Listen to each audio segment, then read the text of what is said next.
Phone বারবার ঘুম ভাঙালে। ও বন্ধুরা, এই ঘুমাইছিলাম। এই বয় বয়, খুব ক্লান্ত বুঝলি, কাজ কাম করি বয়।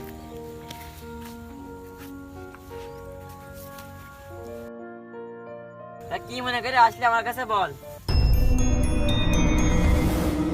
গোপনীয় তো কথা আছে, ইকেন বলা যাবে না।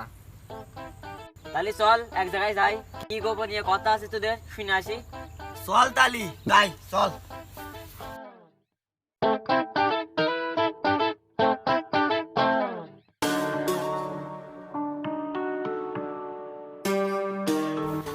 বন্ধু তা তোর এই অবস্থা কে? আর বলিস নে, তোর খোঁজে আসছি যে আমার এই জুতো ছিঁড়ে গিয়ে, এ তো আবার উগান্ডা জুতো, যেখানে সেখানে ছিঁড়ে যায়। এইখানে আমার গোপন আসতে না, তাহলে এখানে বয়, এখানে বসে গোপন কথা আচ্ছা কর। বয়।